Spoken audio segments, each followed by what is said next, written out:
আল্লাহু আকবার, আল্লাহু আকবার,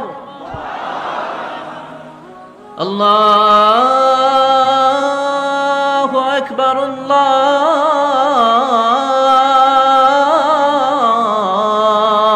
আকবার। মাশাআল্লাহ, মাশাআল্লাহ। হ্যাঁ, দেখেছি। উহিব্বুকা ফিল্লাহ, Mizanur Rahman Azhari. We love you, Mizanur Rahman Azhari. Taralia Shanti Sangha থেকে আজহারি হুজুরকে আন্তরিক শুভেচ্ছা। আমরা আল্লাহর জন্য আপনাকে ভালোবাসি, মিজানুর রহমান আজহারি। অনেক শ্রোতারা, অনেক দিনী ভাইরা প্লে কার্ড নিয়ে দাঁড়িয়েছে, সবারগুলো দেখাও যাচ্ছে না। সবার জন্য দোয়া আর ভালোবাসা। আমরা ভালোবাসা দিয়ে বিশ্ব জয় করব, ঠিক কি না? হেরে যাবে ওদের হিংসার ষড়যন্ত্র, জিতে যাবে আমাদের ভালোবাসা। আমাদের ভালোবাসাকে হারায় দেওয়ার মতো শক্তি পৃথিবীর কারণে চিল্লায় বলো, ঠিক কি না?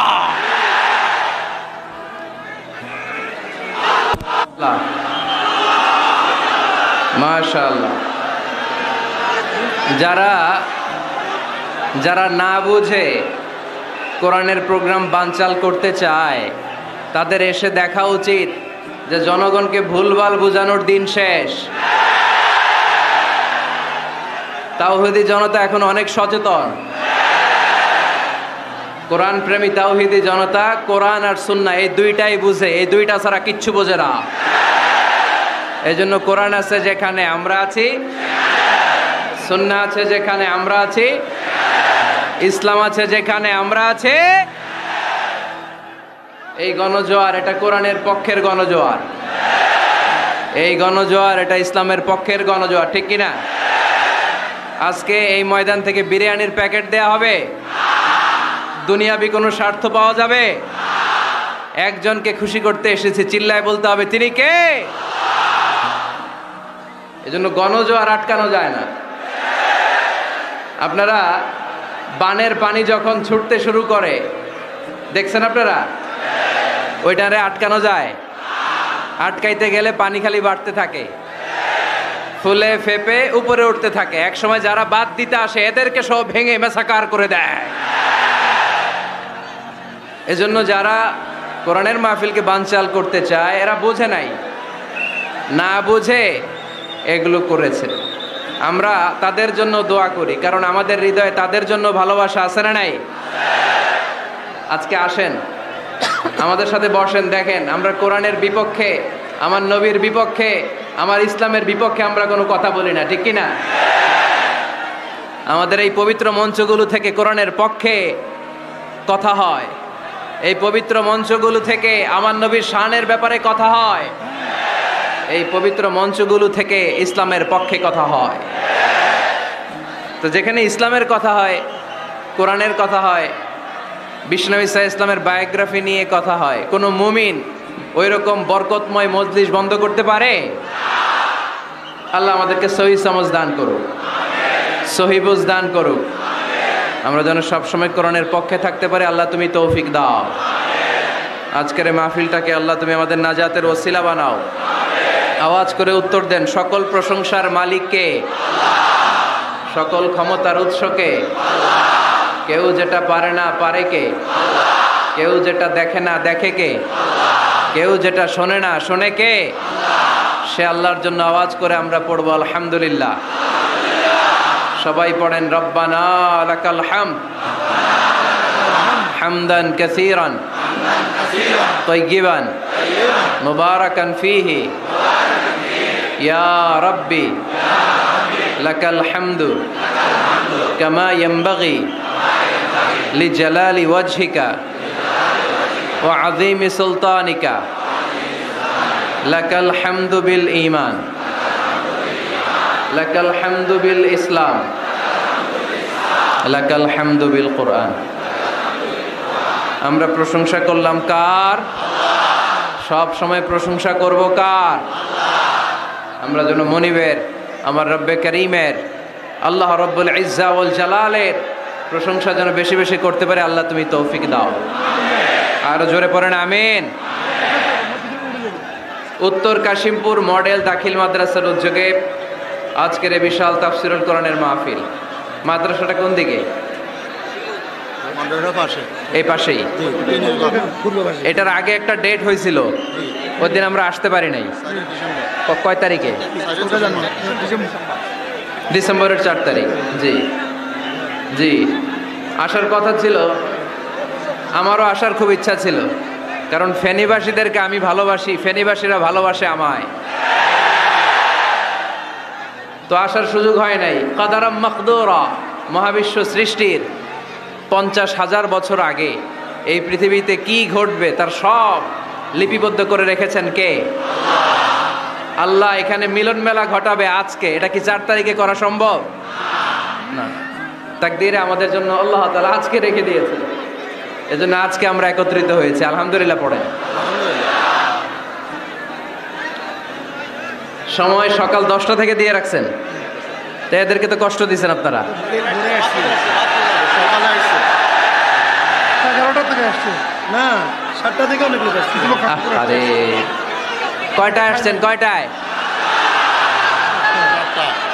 সকাল 7টা। সকাল 7টায়, কেউ 8টায়। এরা খবর আগে আসছে। এরা একেবারে 7টার দিকে আসছে। ময়মনসিংহ থেকে ভাড়া করে আনছেন না এদেরকে? হ্যাঁ, ভাড়া করে আনা হয়েছে নাকি? একজনকে খুশি করার জন্য আমরা আসি, চিল্লায় বলতে হবে তিনি কে? আল্লাহ। আমার যে ভাইগুলো এই কষ্ট করে সকাল থেকে বসে আছে, আমরা এই ভাইদের জন্য দোয়া করি, আল্লাহ তাআলা আজকের এই মহামিলন মেলাকে কবুল করুক। এই প্রোগ্রামকে আমাদের নাজাতের ওসিলা বানাক। এখানে যেমনি একসাথে বসলাম, জান্নাতেও যেন একসাথে থাকতে পারে আল্লাহ তৌফিক দান করেন। আজকের এই প্রোগ্রামের সম্মানিত প্রধান মেহমান, ফেনীর গণমানুষের জননন্দিত নেতা জনাব নিজামউদ্দিন হাজারী এমপি, মাননীয় সংসদ সদস্য ফেনী 2 আসন। উনি এই প্রোগ্রাম বাস্তবায়নের জন্য অনেক চেষ্টা করেছেন। ওনার স্ত্রী ভাবি অসুস্থ, তাই দেশের বাইরে আছেন। আমরা ওনার জন্য এবং ভাবির জন্য দোয়া করি, আল্লাহ ওনাদেরকে তুমি ইসলামের জন্য কবুল করো। আমাকে রেখেছেন প্রধান মুফাসসির। আমার আগে কথা বলেছেন হযরত মাওলানা অধ্যক্ষ মফিজুল ইসলাম সাহেব, খতিব পদ্মা টেক্সটাইল মিল মসজিদ। হযরত মাওলানা মোহাম্মদ জাকারিয়া, অধ্যক্ষ জিরানহাট ফাজিল ডিগ্রি মাদ্রাসা। হযরত মাওলানা রহমতুল্লাহ সাহেব, আরও অনেকে কথা বলেছেন। আজকের এই প্রোগ্রামের সভাপতিত্ব করছেন আলহাজ হযরত মাওলানা মশিউর রহমান খন্দকার সাহেব, প্রতিষ্ঠাতা পরিচালক অত্র মাদ্রাসা ও প্রিন্সিপাল পাঠাননগর আমিনিয়া ফাজিল ডিগ্রি মাদ্রাসা ছাগলনাইয়া। আসছে হুজুর? আচ্ছা আচ্ছা, আসেন। মাশাআল্লাহ। এরপরে আপনাদের প্যানেল মেয়র সাহেব আছেন, এরপর চেয়ারম্যান ভাইরা আছেন, এরপর জেলা পরিষদ সদস্য ভাই আছেন, চেয়ারম্যান সাহেব আছেন। আলহামদুলিল্লাহ, সব নেতা খেতা নিয়ে আজকে বসছি। মাশাআল্লাহ। ফেনীর নেতারা কোরআনের পক্ষে, ঠিক কিনা? 64 জেলার সব নেতাগুলো কোরআনের পক্ষে থাক, আমরা চাই কি চাই না? বাংলার 56,000 বর্গ মাইলের প্রতিটা ইঞ্চি মাটি কোরআনের ঘাঁটি হোক, আমরা চাই কি চাই না? আমরা এই বাংলাদেশে কোরআনের ঘাঁটি গড়তে চাই, আমরা ইসলামকে বিজয়ী শক্তি হিসেবে দেখতে চাই, ঠিক কিনা? এরপরে আমার নানা ভাই আছেন পাশে, ডক্টর শামসুদ্দিন আমার নানা ভাই, তারপর ডক্টর মোজাম্মেল হক আজহারি আছেন, তারপরে এই যে এয়ারপোর্টে গেলে ভাই ভিআইপি লাউঞ্জে খুব সময় দেন, এরকম অনেকে আছেন। সব ওলামা হজরতের নাম যদি আমি বলতে পারতাম ভাল লাগতো। আইম্মাতুল মাসাজিদ, মসজিদের ইমাম সাহেবেরা, মুয়াজ্জিন সাহেবেরা, খতিব সাহেবেরা, কওমি মাদ্রাসার মুহতামিম সাহেবরা, আলিয়া মাদ্রাসার প্রিন্সিপাল হুজুরেরা, স্কুল কলেজ ইউনিভার্সিটির শিক্ষকেরা, পর্দার আড়ালে মায়েরা বোনেরা, আপামর তৌহিদি জনতা, আর আমার কলিজার টুকরা যুবক ভাইয়েরা, সব যুবক, বেশিরভাগ যুবক। মাশাআল্লাহ মাশাআল্লাহ মাশাআল্লাহ। আমাদের হাতে সময় খুব কম। সামনে এশার আজান, এই আজানের আগ পর্যন্ত আমরা কিছু কথা শুনবো, ইনশাল্লাহ। পড়েন, আওয়াজ করা যাবে না। এখন আমি আওয়াজ শুনতে পাচ্ছি, আওয়াজ করা যাবে না। দেখেছি, সবাইকে দেখেছি, মাশাআল্লাহ। হ্যাঁ, দেখলাম। হ্যাঁ, থামতে হবে এবার। মাশাআল্লাহ, ফেনের ছেলেরা অনেক ভদ্র। এত বড় গ্যাদারিং কিন্তু অল্পতেই থেমে গেছে। অন্যান্য জায়গায় অনেক চিৎকার চেঁচামেচি করতে হয়, আলহামদুলিল্লাহ একটা আওয়াজ হবে না।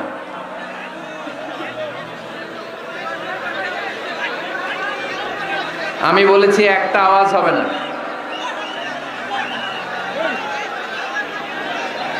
ওই যে আমি একটা আওয়াজ হবে না বলছি, ওরা দুইটা আওয়াজ করতেছে।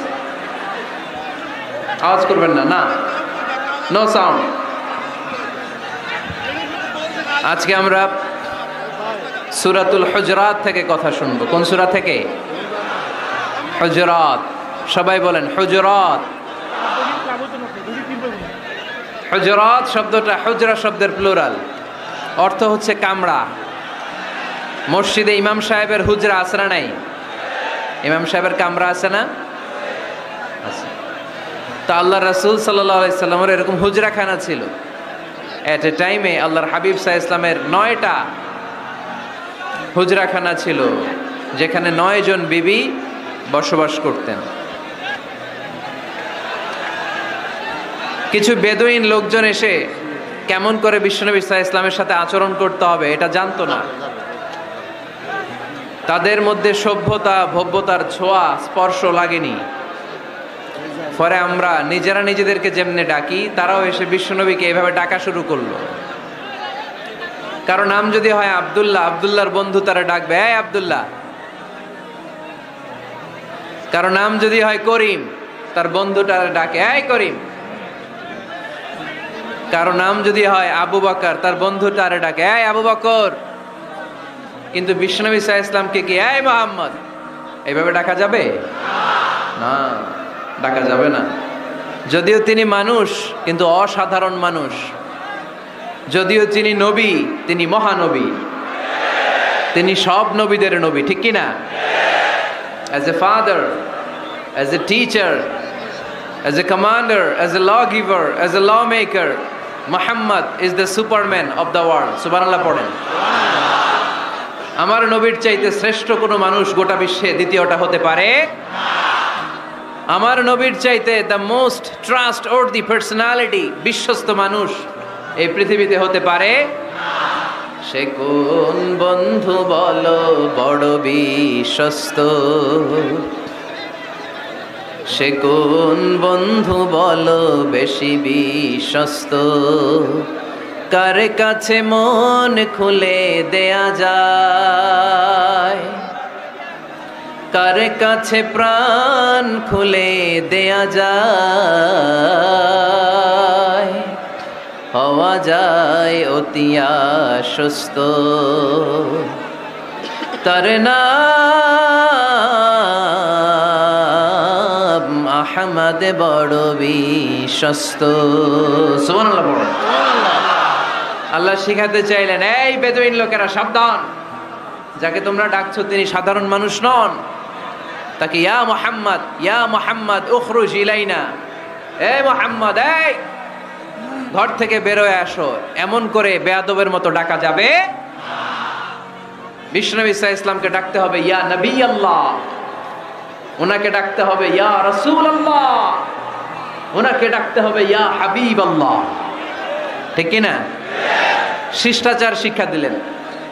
আল্লাহ বুঝাতে চাইলেন, তোমরা যদি অপেক্ষা করতে অনেক ভালো হতো। ওয়ালাউ আন্নাহুম সাবারু হাত্তা তাখরুজা ইলাইহিম লাকানা খায়রাল লাহুম। আল্লাহর হাবিব সাল্লাল্লাহু আলাইহি ওয়াসাল্লাম দুপুরের খাবার খেয়ে গড়াগড়ি করছিলেন। আল কাইলুলা, টসিং এন্ড টার্নিং, এপাশ ওপাশ করা। শীতকালে দুপুরের খাবার খেয়ে বিছানায় শুইলে আরাম আছে না নাই? এটাকে কাইলুলা বলে। আল্লাহর হাবিব সাল্লাল্লাহু আলাইহি ওয়াসাল্লাম যখন কাইলুলা করছিল, ঠিক তখন লোকগুলো ডাকতে আরম্ভ করলো, ইয়া মুহাম্মদ উখরুজ ইলাইনা, হে মুহাম্মদ আসো। আল্লাহ বললেন, খবর দাও, আমার নবীকে এইভাবে ডাকা যাবে না। বরঞ্চ আমার নবীকে তোমরা ডাকবে ইয়া নবী আল্লাহ, ইয়া রাসূল আল্লাহ, ইয়া হাবিব আল্লাহ বলে। সুবহানাল্লাহ পড়েন। সুবহানাল্লাহ। আল্লাহর হাবিব সাল্লাল্লাহু আলাইহি ওয়াসাল্লাম যতক্ষণ না বের হয়ে আসে তোমাদের অপেক্ষা করা উচিত, সবর করা উচিত। আমরা অনেক সময় সবর করি না। ব্যাপার কি? আওয়াজ আবার বাড়তেছে কেন? এদিকে লোকগুলো দাঁড়া রয়েছে, এরা না শুনলে কিন্তু পিছনেগুলো ডিস্টার্ব করতে পারে। মাইকম্যান কই? মাইকম্যান এদিকে আসো তো। মাইকম্যান এদিকে আসো, আমার কাছে আসো। ভাই আওয়াজ করবেন না, এই আওয়াজ থামাতে থামাতেই এশার আজান হয়ে যাবে। আমি চলে যাব, আলোচনা শেষ, আমি চলে যাব। মাইকম্যান আসছে, উপরে উঠাও একটু, উপরে। উপরে যা। এদিকে এদিকে। আমি একটা কথা শুরু করলে এখানে চিৎকার চেঁচামেচি, আমি থামাবো, আবার শুরু করলে এটা হয় না। অল্প কয়েক মিনিট, লম্বা চূড়া বক্তব্যের সুযোগও নাই। এশার আজান হবে একটু পরে, একটু উপরে উঠাও। আমি চাই পিন পতন নীরবতা। আরেকটু, আরেকটু, ব্যাস। আবার তো নিচে নেমে যায়। আওয়াজ করো না, আওয়াজ করো না ভাই, আওয়াজ করো না।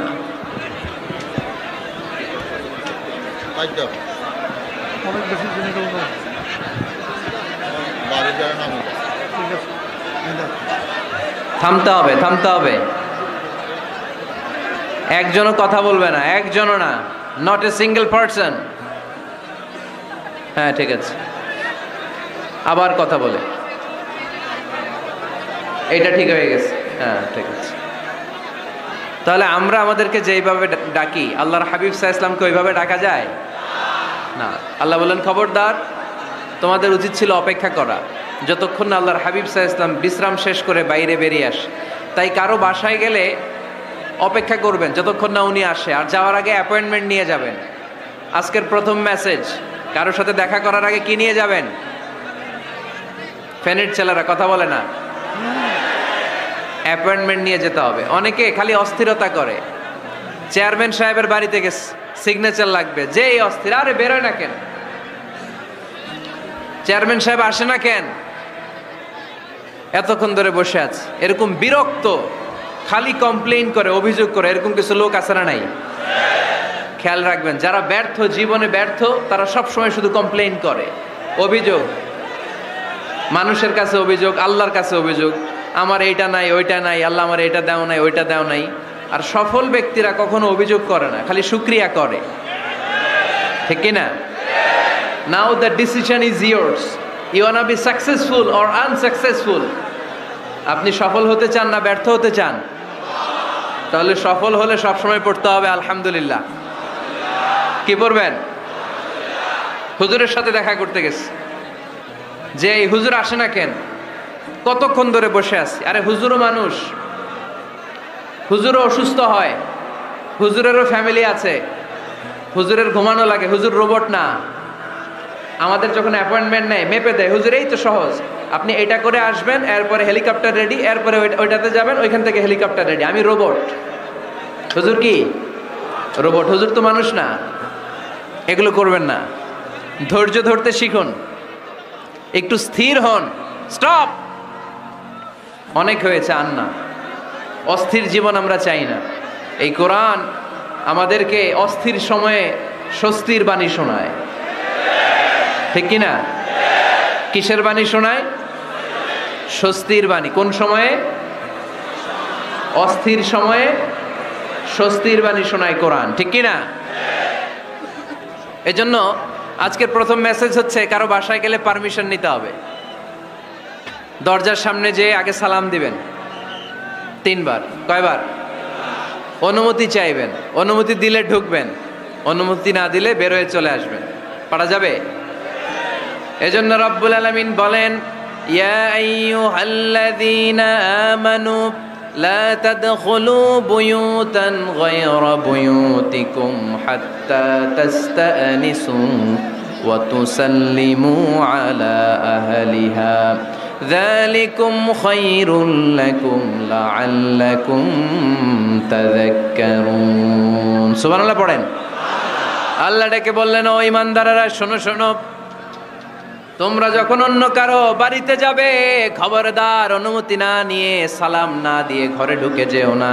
দরজার সামনে দাঁড়িয়ে থাকো, দরজার সামনে দাঁড়িয়ে দাঁড়িয়ে 3 বার অনুমতি চাও, তারপরে সালাম দাও। অনুমতি দিলে ঢুকবা, নচেত চলে যাবা। ঠিক কি না? এই আইনটা কার? ফেনীবাসী কি আইনটা মনে রাখতে পারবে? কারো বাসায় যাওয়ার আগে অ্যাপয়েন্টমেন্ট নিয়ে যাব, আর যে হুট করে দরজার ভিতরে ঢুকে যাব না, অপেক্ষা করব। You have to wait. তিনি আসতে বললে এরপরে ঢুকবো। মনে থাকবে? কারো ঘরে অনুমতি না নিয়ে ঢুকা কবিরা গুনাহ। কি গুনাহ? আমরা এগুলোর ইসলাম মনে করি না, আমরা ম্যানার জানি না, আমরা সোশ্যাল নর্মস জানি না। আমরা মনে করি নামাজ, রোজা, হজ, জাকাত, জিকির এগুলাই ইসলাম। ঠিক কিনা? ধরাবাঁধা ইসলাম হিন্দু ধর্মের মতো গদবাঁধা কোনো ধর্ম নয়। আমাদের মসজিদ এটা গির্জা, প্যাগোডা, সিনাগগ আর গুরুদুয়ারার মতো যে কোনো ইবাদতগাহ নয়। আমাদের মসজিদগুলো আমাদের সামাজিক ঐক্যের কেন্দ্রবিন্দু। আমাদের ইসলাম হচ্ছে আমাদের জীবন চালানোর মেথোডোলজি। কেমন করে এই লাইফটা সুন্দর হবে, স্মুথ হবে, তার সব নির্দেশনা কোরআনের ভেতরে আছে না নাই? এজন্য বিশ্বনবী বললেন, খবরদার কারো ঘরে যাওয়ার আগে সালাম দাও, পাশাপাশি অনুমতি চাও। এক সাহাবী দাঁড়িয়ে বললেন, ইয়া রাসূলুল্লাহ, ইয়া হাবিবাল্লাহ, আমার ঘরে আমরা কেবল 2 জন থাকি, 2টা ঘর। এক ঘরে থাকে আমার আম্মা, আরেক ঘরে থাকে আমি। আফাস্তাদিনু আলা উম্মি, আমি কি আমার মায়ের ঘরে ঢোকার আগে অনুমতি নেওয়া লাগবে নাকি? নবী, হ্যাঁ, 2টা রুম আমার ঘরে, এক রুমে আমি, আরেক রুমে আমার মা। আফাস্তাদিনু আলা উম্মি, আমার মায়ের ঘরে যাওয়ার আগে অনুমতি নেওয়া লাগবে। আনা খাদিমুহা, আমি তো তার খেদমত করি, মায়ের ঘরে যাইতে অনুমতি লাগবে। বিশ্বনবী বললেন, নাম ইস্তাদিন আলাইহা, হ্যাঁ অবশ্যই মায়ের ঘরে ঢোকার আগে অনুমতি নিয়ে ঢুকবা। সুবহানাল্লাহ পড়বেন না? সাহাবী বললেন, ইয়া রাসূলুল্লাহ, তিনি তো আমার মা, অনুমতি লাগবে কেন? বিশ্বনবী বললেন, আতুহিব্বু আন তারাহা উরিয়ানাতান, ও সাহাবী, তুমি কি তোমার মাকে উলঙ্গ দেখতে পছন্দ করো নাকি? সাহাবী বললেন, না, কশিন কালেও নয়, আমি কখনো আমার মারে উলঙ্গ অবস্থায় দেখতে পছন্দ করব না। বিশ্বনবী বললেন, তাহলে অবশ্যই অনুমতি নিয়ে ঢুকবা। যদি মারে উলঙ্গ দেখতে মনে না চায় তাহলে ঢুকবা, কারণ ঘরের ভিতরে কে কখন কোন পরিস্থিতিতে থাকে তার কোনো হিসাব আছে? এজন্য সালাম দিবেন, নক করবেন, অনুমতি চাইবেন, তখন নিজেকে নিজে ভিতরে যারা আছে, মহিলা হোক পুরুষ হোক, সামলে নিবে, গুছিয়ে নিবে, তারপরে আপনাকে ঢুকার ব্যবস্থা করে দিবে। ঠিক কিনা? তাহলে মায়ের ঘরে ঢুকতে হলে যদি অনুমতি লাগে, তাহলে বোনের ঘরে ঢোকার আগে অনুমতির দরকার আছে না নাই? আমার পাশের ঘর হচ্ছে আমার ভাইয়ের ঘর, ভাইয়ের ঘরে ঢোকার আগে অনুমতির দরকার আছে না নাই? কাজিন, চাচাতো বোন, খালাতো বোন, চাচাতো ভাই, খালাতো ভাই, পাশের ঘরের ভাবি, পাশের বাড়ির মানুষ, এদের ঘরে ঢোকার আগে অনুমতির প্রয়োজন আছে না নাই? খবরদার, খবরদার, এটা কবিরা গুনাহ। This is my first message to the people of Feni tonight. আজ রাতে ফেনীবাসীদের কাছে আমার প্রথম মেসেজ হচ্ছে, কারো ঘরে যাওয়ার আগে অ্যাপয়েন্টমেন্ট নিয়ে যাব। কখন তার সাথে দেখা করব, আগে অ্যাপয়েন্টমেন্ট নিয়ে যাব, তারপরে যে দরজার বাইরে দাঁড়িয়ে পারমিশন চাইবো, মানে অনুমতি নিব, তারপরে সালাম দিব, এরপরে ঘরে ঢুকবো। পারা যাবে? ইনশাল্লাহ পড়তে পারবেন না আওয়াজ করে? আজকে আলোচনার বিষয় হচ্ছে সূরাতুল হুজুরাত। সূরার নাম কি? হুজুরাত। এটা মাদানী সূরা। কি সূরা? এটা কোরআনের 49 নম্বর সূরা। কত নম্বর সূরা? এই সূরায় মোট আয়াত আছে 18টি। কয়টি? এবার আমি প্রশ্ন করব, উত্তর দেন। এই সূরায় মোট আয়াত সংখ্যা কয়টি? 18টি। এটি কোরআনের কততম সূরা? 49তম সূরা। আর সূরাটা মাক্কি সূরা। কি সূরা? মাদানী সূরা। এই সূরাটাকে বলা হয় সামাজিক রীতিনীতির সূরা। সোশ্যাল নর্মস শেখানো হয়েছে এই সূরায়। কেমন করে সমাজের শান্তি শৃঙ্খলার ভারসাম্য অক্ষুণ্ণ থাকবে সে ব্যাপারে এই সূরাতে আল্লাহ তাআলা কিছু দিক নির্দেশনা দিয়েছেন। আমাদের সমাজের ভারসাম্য ঠিক নাই, শান্তি নাই, সুশৃঙ্খলা নাই, শুধু মারামারি, জিঘাংসা, কিলাকিলি, হিংসা, বিদ্বেষ, বিশৃঙ্খলা। এই হিংসা, বিদ্বেষ, বিশৃঙ্খলা, মারামারির বিপরীতে সমাজের সাম্য, ভ্রাতৃত্ব, ভালোবাসা, সুশৃঙ্খলা আর ভারসাম্য কিভাবে অক্ষুণ্ণ রাখা যায় সেজন্য আল্লাহ তাআলা এই সূরার ভেতরে 10টা গাইডলাইন দিয়েছেন। কয়টা? সবাই বলতে হবে, কয়টা? 10টা। প্রথম গাইডলাইন হচ্ছে আল্লাহ তাআলা বলছেন, খবরদার যারা বিশ্বাসী বলে নিজেদেরকে দাবি করো, আল্লাহ আল্লাহর রাসূলের নিয়মের বা আইনের উপর দিয়ে টপকে যেও না। আল্লাহ আল্লাহ রাসূল যেটা বলেছে এটাই ফাইনাল, ঠিক কি না? রব্বুল আলামিন বলেন, ইয়া আইয়ুহাল্লাযীনা আমানু লা তুকদ্দিমু বাইনা ইয়াদাইল্লাহি ওয়া রাসূলিহি ওয়াত্তাকুল্লাহ ইন্নাল্লাহা সামিউন আলীম। পড়েন সুবহানাল্লাহ। আল্লাহ বললেন, যারা বিশ্বাসী বলে দাবি করো, খবরদার আল্লাহর দেয়া বিধান আর আমার নবীর দেয়া বিধান, এই বিধানগুলাই ফাইনাল। এই ফাইনাল কথার পরে মুমিনের কোনো কথা থাকতে পারে? আল্লাহ যেটা বলেছে, আল্লাহ রাসূল যেটা বলেছে সেটাই ফাইনাল। আওয়াজ করে বলতে হবে, সেটা কি? এটা ফাইনাল। এরপর আর নতুন কোনো কথা নাই। যখনই বলা হবে আল্লাহ বলেছে, রাসূল বলেছে, আমরা বলবো আমান্না সামি'না ওয়া আতা'না, আমরা শুনলাম, মানলাম, বিশ্বাস করলাম, আমাদের পক্ষ থেকে আর দ্বিতীয় কোনো কথা নাই, ঠিক কি না? এজন্য আল্লাহ বললেন, খবরদার আমি আর আমার রাসূল যেটা দিয়েছি সেটাই ফাইনাল। অতিরিক্ত বুঝতে যেও না, ওভার স্মার্ট সাজতে যেও না, আমি আল্লাহর দেয়া নবীর দেয়া বিধানের সামনে অ্যাডভান্স হতে যেও না, কারণ আমি আল্লাহ আর আমার রাসূল যেই নিয়ম দিয়েছি সেটাই ফাইনাল, সেটাতেই বরকত।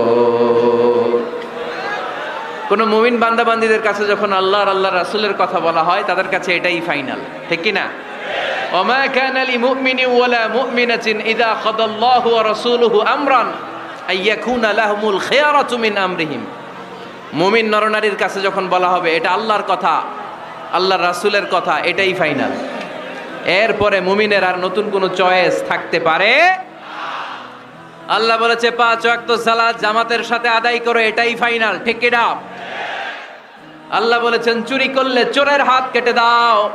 বিশ্বনবী জীবদ্দশায় চোরের হাত কেটে দেখিয়ে দিয়েছেন, চুরি করলে হাত কেটে দাও, এটাই ফাইনাল, ঠিক কি না?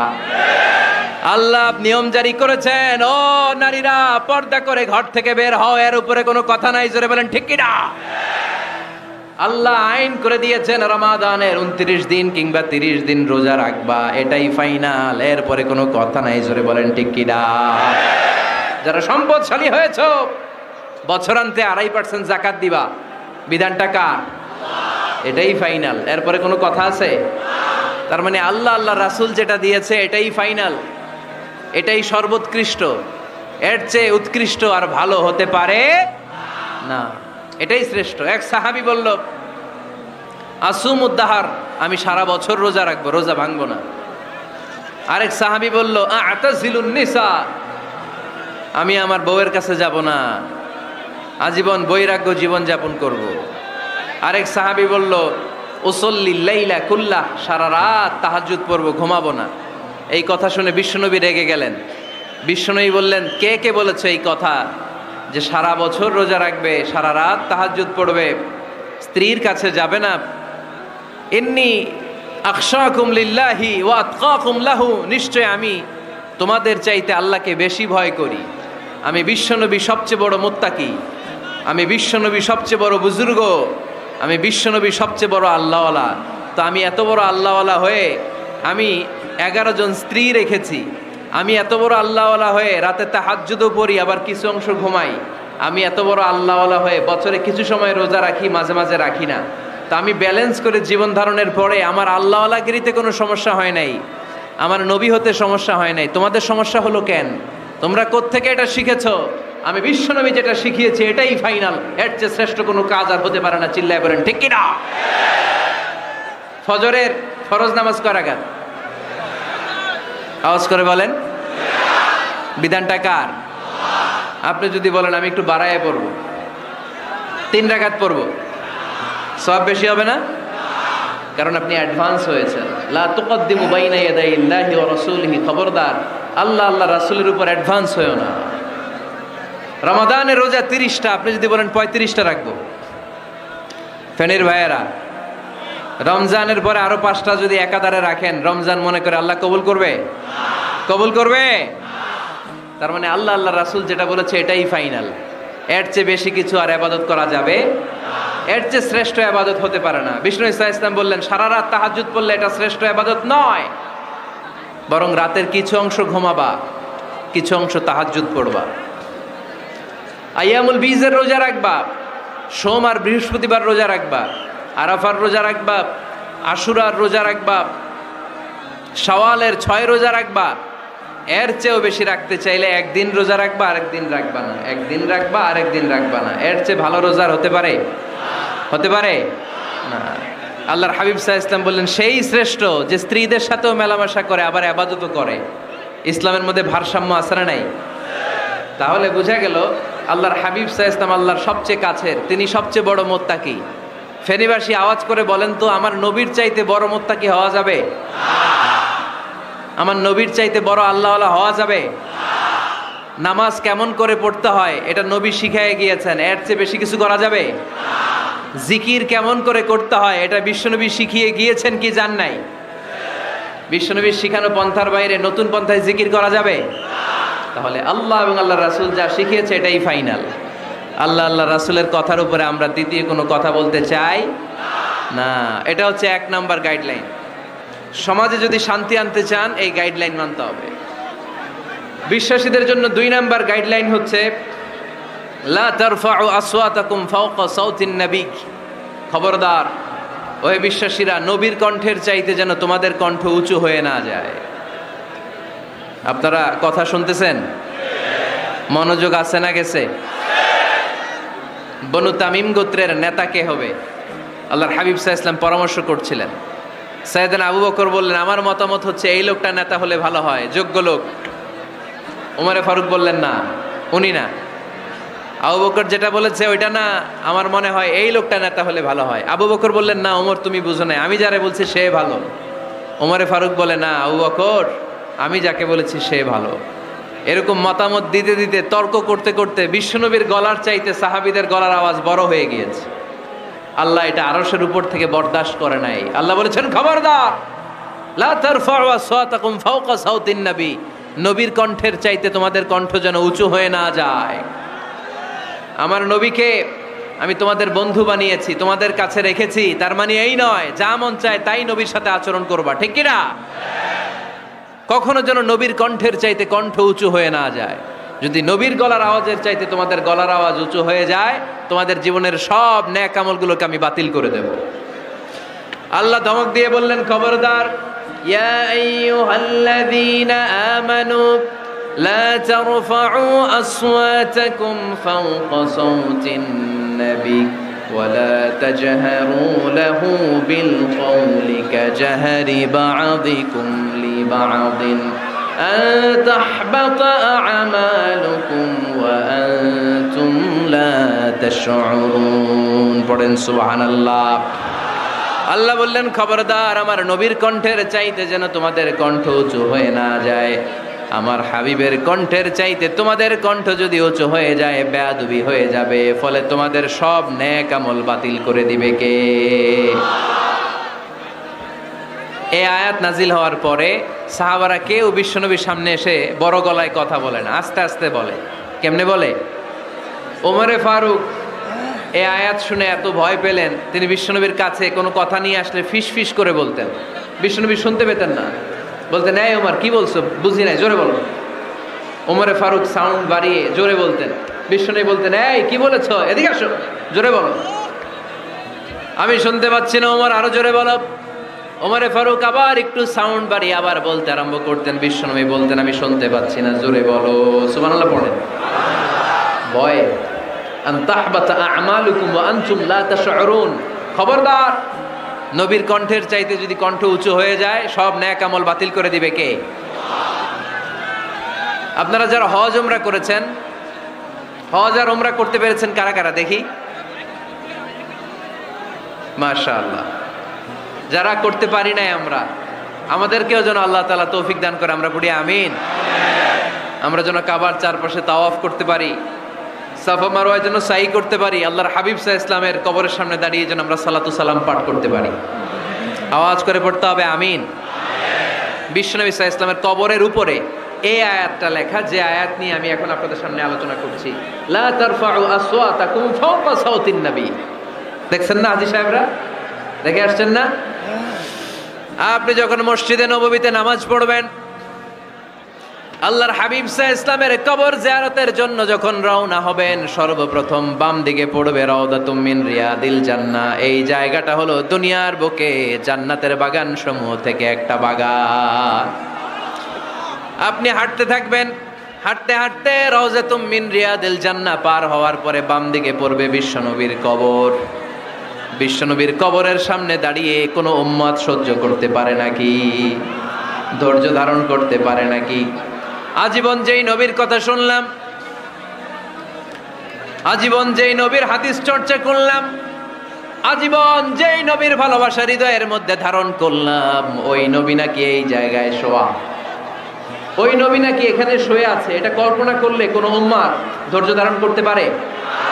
কলিজাটা ছিঁড়ে খান খান হয়ে যায়, চিৎকার দিয়ে নবীরে ডাক দিতে মনে চায়।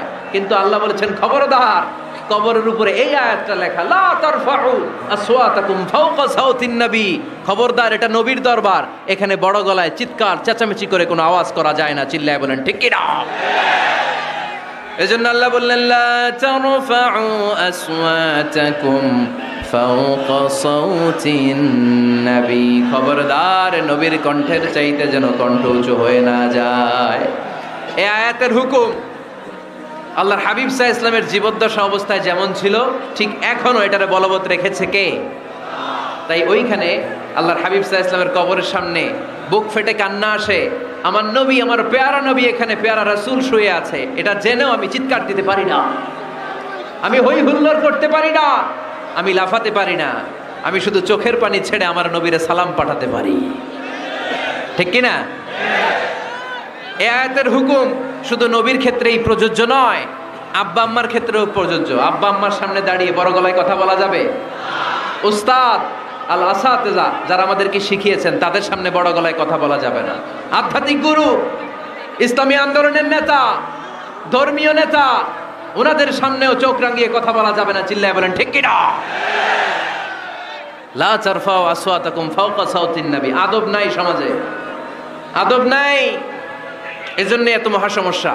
তাহলে প্রথম মেসেজ হচ্ছে আল্লাহ আল্লাহর হাবিব যা বলেছেন ওইটাই ফাইনাল, ওইটার উপরে কোনো কথা আছে?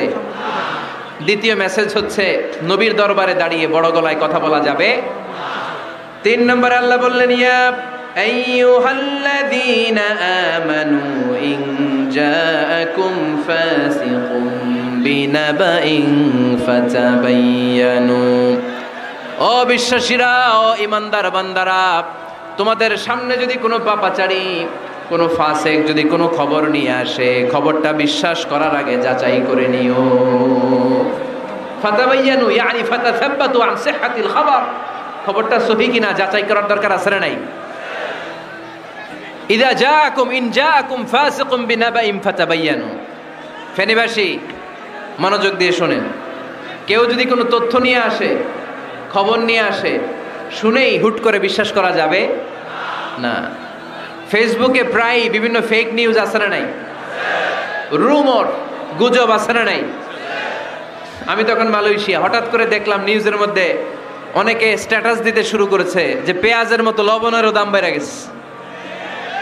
এটা কি সত্য নিউজ না গুজব? জোরে বলেন। গুজব। আসলে কি লবণের দাম বাড়ছিল? বাড়ে নাই, কিন্তু না জেনেই অনেকে শেয়ার দিছে। এই জন্য ফেসবুকে কোনো নিউজ যদি আপনি দেখতে পান, শুনতে পান, verify, justify the news whether it's true or wrong.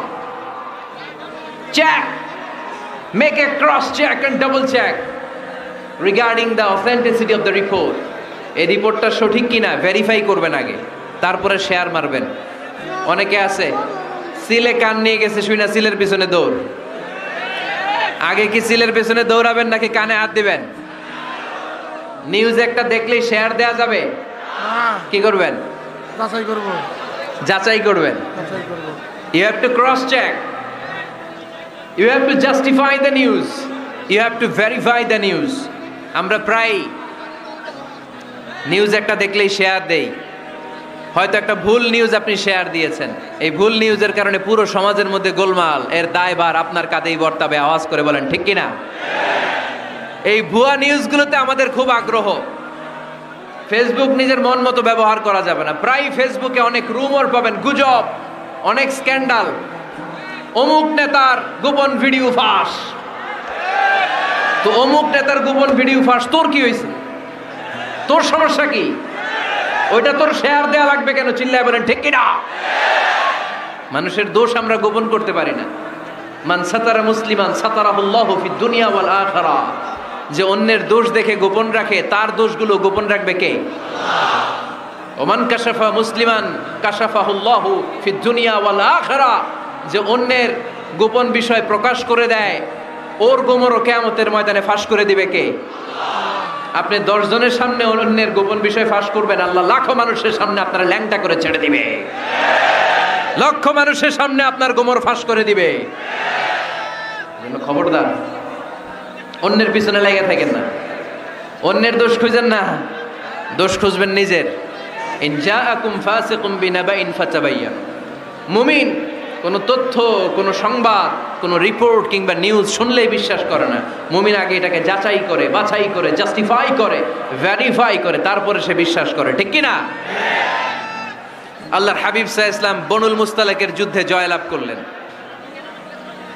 Haris ibn mirror বনুল মুস্তালাকের নেতা। শুনতেছেন আপনারা? কষ্ট হচ্ছে? আচ্ছা। হারিস ইবনে মিরার বললেন, ইয়া রাসূলুল্লাহ, আমরা ইসলাম ধর্ম গ্রহণ করলাম, কি কি নিয়ম মানতে হবে? আল্লাহর হাবিব সাল্লাল্লাহু আলাইহি ওয়াসাল্লাম বললেন, সালাত পড়বে, যাকাত দিবে। উনি বললেন, তাহলে যাকাত নেন। আল্লাহর হাবিব বললেন, না, এই তো মাত্র কালিমা পড়ে মুসলমান হলে, হালানিল হাউল, 1 বছর অতিক্রান্ত হওয়ার পরে যাকাত দিবে। আল্লাহর হাবিব সাল্লাল্লাহু আলাইহি ওয়াসাল্লাম মদিনায় ফিরে আসলেন। 1 বছর পর আল ওয়ালিদ ইবনে উকবা রাদিয়াল্লাহু তাআলা আনহুকে পাঠালেন, যাও বনুল মুস্তালাকের 1 বছর পূর্ণ হয়েছে, যাকাতের সম্পদ নিয়ে আস। এইদিকে হারিস ইবনে মিরার যাকাতের সম্পদ নিয়ে, সৈন্যবাহিনী নিয়ে, নবীর দূত আসবে যাকাত কালেকশনের জন্য, ওনার জন্য মেহমানদারিতে কোনো ঘাটতি না হয়, ওয়েল রিসিপশন দেওয়ার জন্য এলাকা থেকে বের হয়ে মরুভূমির সামনে দলবল নিয়ে দাঁড়িয়ে। ওয়ালিদ ইবনে উকবা যখন যাকাতের সম্পদ কালেক্ট করার জন্য বনুল মুস্তালাকের ওদিকে যেতে শুরু করেছে, এলাকায় ঢোকার আগেই দেখে বনুল মুস্তালাকের লোকেরা ঘোড়সাওয়ার বাহিনী দাঁড়ায় আছে। এই দৃশ্য দেখে ওয়ালিদ ইবনে উকবা মনে করেছে বনুল মুস্তালিক মনে হয় তাকে হত্যা করার জন্য দাঁড়িয়ে রয়েছে। আসলে কি হত্যার জন্য দাঁড়ায় আছে? কি জন্য দাঁড়ায় আছে? ওয়েলকামিং রিসিপশন দেওয়ার জন্য। উনি ভয় পেয়ে অ্যাবাউট টার্ন, তথ্য যাচাই না করে মনে করছে আমারে মারবে, ধরবে, about turn, return back to Medina. মদিনায় চলে গেলেন, যে বলে, ইয়া রাসূলুল্লাহ, বনুল মুস্তালিক যাকাত দেওয়া তো দূরের কথা, এগুলো তো সব কাফের হয়ে গেছে। ইয়া রাসূলুল্লাহ, ওরা তো মনে হয় কাফের হয়ে গিয়েছে, যাকাত প্রদান করা তো দূরের কথা, মারার জন্য সৈন্যবাহিনী নিয়ে অ্যাটাক করেছে। বিশ্বনবী রেগে গেলেন। খালিদ বিন ওয়ালিদের নেতৃত্বে 1000 সৈন্যবাহিনী পাঠিয়ে বললেন, যাও বনুল মুস্তালিক অ্যাটাক করো, বনুল মুস্তালিকে অভিযান চালাও। আল্লাহ বললেন, নবী অভিযান পরে চালান। ইন জাআকুম ফাসিকুম বিনাবাইন ফাতাবায়ানু। সুবহানাল্লাহ পড়েন। নবী হে, অভিযান পরে চালান। তথ্য যে নিয়ে আসছে ওয়ালিদ, এটা সত্য কিনা আগে যাচাই করেন। সে যে তথ্য আপনাকে সরবরাহ করেছে, এই তথ্য সঠিক নয়, সে ভুয়া তথ্য দিয়েছে, সে ভুল বুঝেছে, এখানে মিস আন্ডারস্ট্যান্ডিং হয়েছে। আপনি 1000 সৈন্যবাহিনী পাঠাবেন না। আপনার 1000 সৈন্যবাহিনী যে যদি বনুল মুস্তালিককে অ্যাটাক করে, তাহলে এই অ্যাটাকে কোনো ক্ষয়ক্ষতি হলে সবটার দায়ভার আপনার কাঁধেই বর্তাবে। চিল্লায় বলেন ঠিক কিনা? আমার নবীকে শিখানোর মাধ্যমে আল্লাহ তাআলা আমাদেরকে শিখালেন, নিউজ একটা শুনলে বিশ্বাস করা যাবে না, আগে যাচাই বাছাই করার দরকার আছে না নাই? আছে। আপনার বন্ধু এসে বলল, আরে দোস্ত তুমি এইখানে, ভাবিরে তো দেখলাম বাজারে আরেক লোকের সাথে ঘুরতেছে। আপনি রেগে মেগে আগুন, অফিস থেকে বাসায় যায় বউরে কিল, আইজো মায়ের কাইলো মায়ের, এরকম হতে পারে না? আপনার বন্ধু হয়তো আপনার ওয়াইফের মতো আরেকজন মহিলাকে দেখেছে, এটা হতে পারে কি পারে না? আপনার ওয়াইফকে জিজ্ঞেস করেন নাই, ক্রস চেক করেন নাই, না করে আপনি ঝগড়া মারামারি শুরু করে দিয়েছেন। এই ছোট্ট ঝগড়া থেকে বিচ্ছেদের দিকে, ডিভোর্সের দিকেও যেতে পারে, এরকম আছে না নাই? এরকম অনেক বুড়ি বুড়ি কেস আমাদের কাছে আছে। নিউজ যাচাই না করে গুজব আর রুমর যাচাই না করে সিদ্ধান্ত নিয়েছে, পরে মাথার মধ্যে চাপড়ায়, নিজের কপালে নিজে চাপড়ায়, এরকম আছে না নাই? তাহলে আল্লাহ তাআলার দেয়া 3 নাম্বার গাইডলাইন হচ্ছে কোনো তথ্য শুনেই বিশ্বাস করা যাবে না, আগে যাচাই করতে হবে। আওয়াজ করে বলেন, আগে কি করতে হবে? যাচাই করতে হবে। যাচাই বাছাই ছাড়া আজ থেকে ফেসবুকে আমরা আর কোনো নিউজ শেয়ার দিবেন? মনে থাকবে? আরে এগুলাই তো জরুরি ওয়াজ। কবরের ওয়াজ তো অনেক শুনছি, জান্নাত জাহান্নামের ভয় আর জান্নাতের নাজ নেয়ামত তো অনেক শুনেছি। সমাজটারে শান্তিপূর্ণ ভারসাম্যপূর্ণ করার দরকার আছে না নাই? খবর শুনে আমরা বিশ্বাস করি, যাচাই না করে আমরা বলে বেড়াই না। যাচাই না করে নিশ্চিত না হয়ে আজ থেকে কোনো নিউজ আমরা ফেসবুকে শেয়ার দিব না। 4 নম্বরে আল্লাহ বললেন, 4 নম্বর গাইডলাইন আল্লাহ দিলেন, ইয়া আইয়ুহাল্লাযীনা আমানু লা ইয়াসখার কওমুম মিন কওম। খবরদার আমার বিশ্বাসী বান্দারা, আমার ইমানদার বান্দারা, কেউ কোনোদিন কাউরে ঠাট্টা বিদ্রূপ করে না।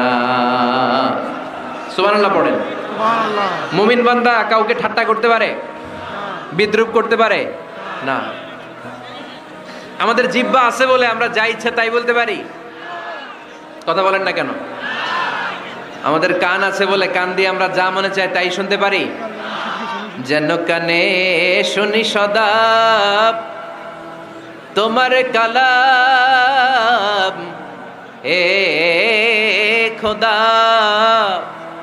চোখে যেন দেখি শুধু কোরআনের আয়াত। শোনো আমার মুনাজাত, শোনো শোনো ইয়া ইলাহি আমার মুনাজাত, শোনো আমার মুনাজাত। সবাই আওয়াজ করে পড়েন আমিন। লা ইয়াসখার কওমুন মিন কওম। মুমিন বান্দা কখনো অন্য কাউকে ঠাট্টা করবে না।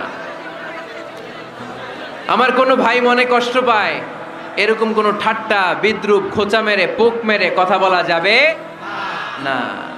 এটা তার চেহারা নিয়ে না, তার পেশা নিয়ে না, তার বংশ নিয়ে না, তার পরিবার নিয়ে না। তার বাবা চুরি করেছে, আমি কি বলতে পারবো তুই চোরের ঘরের চোর? বলে কি বলে না? কেউ একটু মোটা হইলে কয় তুই মোটুর ঘরের মোটু, চোখে কম দেখলে কয় তুই কানার ঘরের কানা। আছে না নাই? না না, স্টপ, থামেন, অনেক হয়েছে, আর না, এগুলো বলা যাবে না। কারো আকৃতি নিয়ে খোটা দেয়া, ঠাট্টা করা, এটা স্বয়ং আল্লাহর সাথে ঠাট্টা করার শামিল, ঠিক কিনা? কারো নাক যদি ছোট হয়, এরে কয় বোচা, তোর নাক বোচা। ফেনীতে আপনারা কি বলেন? হ্যাঁ, তো এই যে যার নাক বোচা হয়েছে, ও কি নিজে বানাইছে? যার নাক খাড়া, এটা বানাইছে কে? যে কালো, বানাইছে কে? সাদা শুভ্র, বানাইছে কে? তার মানে কারো আকৃতি নিয়ে যদি আপনি ঠাট্টা করেন, স্বয়ং আল্লাহর সাথে ঠাট্টা করলেন। কারণ কেউ কারো চেহারা বানানোর দায়িত্ব পায় নাই। মাতৃগর্ভে থাকতেই আমাদের চেহারার আকৃতিগুলো দান করেছে কে? হুয়াল্লাযী ইউসাউইরুকুম ফিল আরহামি কাইফা ইয়াশা লা ইলাহা ইল্লা হুয়াল আজিজুল হাকীম। তিনি এমন সত্তা, তোমরা যখন তোমাদের মায়ের পেটের ভেতরে ছোট্ট একটা ভ্রূণ কণা ছিলা, তখনই তোমাদের চেহারার আকৃতি দিয়েছে কে? মায়ের পেটে থাকতেই কে ছেলে হবে, কে মেয়ে হবে, কে সুশ্রী হবে, কে শ্যামলা হবে, কার নাক লম্বা হবে, কারটা খাটো হবে, এগুলো ফিক্স করে রেখেছে কে? এজন্য কখনো কারো চেহারা, কারো আকৃতি নিয়ে ঠাট্টা বিদ্রূপ করা যাবে না। কারণ এই চেহারা আমরা বানাই নাই, বানাইছে কে? আল্লাহ। প্রত্যেককে যদি আল্লাহ তাআলা প্রত্যেকের নিজের চেহারা ডিজাইন দেওয়ার সুযোগ দিত, তাহলে আমরা আমাদের চেহারা কি এরকম বানাইতাম? কি করতাম? আপনাকে যদি আপনার চেহারা তৈরি করার ডিজাইন আল্লাহ দিত, যে তুমি যেমন মনে চাই নিজের চেহারাটার ডিজাইন দাও, কেমন বানাতেন নিজেকে? কথা বলেন, কয়েকজন বলেন না? হ্যাঁ, সবচাইতে সুন্দর, সবচাইতে সুন্দর করে আমি আমার অবয়বটাকে তৈরি করতাম। কোন নারীকে যদি তার চেহারার ডিজাইন তৈরি করার সুযোগ আল্লাহ দিতেন, সে নারী তাকে বিশ্ব সুন্দরী করে তৈরি করত, ঠিক কিনা? এটা আল্লাহ আমাদেরকে দেয় নাই, এটা আল্লাহ তাআলা নিজ হাতে রেখেছে, নিজে করেছে। তাই কারো আকৃতি নিয়ে ব্যঙ্গ করলে স্বয়ং আল্লাহর সাথে ব্যঙ্গ করার শামিল। চিল্লায় বলেন ঠিক কিনা? সাইয়েদনা ইবনে মাসউদ রাদিয়াল্লাহু তাআলা আনহুর পায়ের নলা ছিল চিকন। হাদিসে এসেছে দাকিকুস সাকাইন, ওনার পা দুইটা ছিল চিকন। খেজুর পাড়ার জন্য ইবনে মাসউদ রাদিয়াল্লাহু তাআলা আনহু যখন খেজুর গাছে উঠলেন, সাহাবারা সাইয়েদনা ইবনে মাসউদের পা দেখে হাসাহাসি শুরু করে দিল। বিশ্বনবী বললেন, খবরদার খবরদার, ইবনে মাসউদের চিকন পা দেখে তোমরা হেসো না। ইবনে মাসউদের চিকন পা দেখে তোমরা হাসো। কিয়ামতের ময়দানে ইবনে মাসউদের এই চিকন পা গুলো যদি মিজানের পাল্লায় রেখে দেওয়া হয়, এই পা দুইটার ওজন উহুদ পাহাড়ের চেয়ে ওজনওয়ালা হয়ে যাবে। এজন্য খবরদার, জিহ্বা আছে বলে যে কোনো কমেন্ট করবেন না। এই আবার কি হইছে দেখি, আওয়াজ কেন? হ্যাঁ, আর কি দেখবেন? এখনই তো বিদায় নেব আমি, চুপ করেন না, এবার থামেন। জিহ্বা আছে বলেই যে কোনো ধরনের মন্তব্য করা যাবে না। আল্লাহর হাবিব সাল্লাল্লাহু আলাইহি ওয়াসাল্লাম বলেছেন, মাইয়াদমান লি মা বাইনা লিহিয়াইহি ওয়া মা বাইনা রিজলাইহি আদমান লাহুল জান্নাহ। ও আমার উম্মতেরা, তোমাদের মধ্য থেকে কেউ যদি আমাকে দুইটা অঙ্গের গ্যারান্টি দেয়, কয়টা অঙ্গের? সবাই বলতে হবে কয়টা? আমার কোন উম্মত যদি আমাকে দুইটা অঙ্গের গ্যারান্টি দেয় যে তারা এই দুই অঙ্গের পাপ করবে না, আমি তাদেরকে জান্নাতের গ্যারান্টি দেই।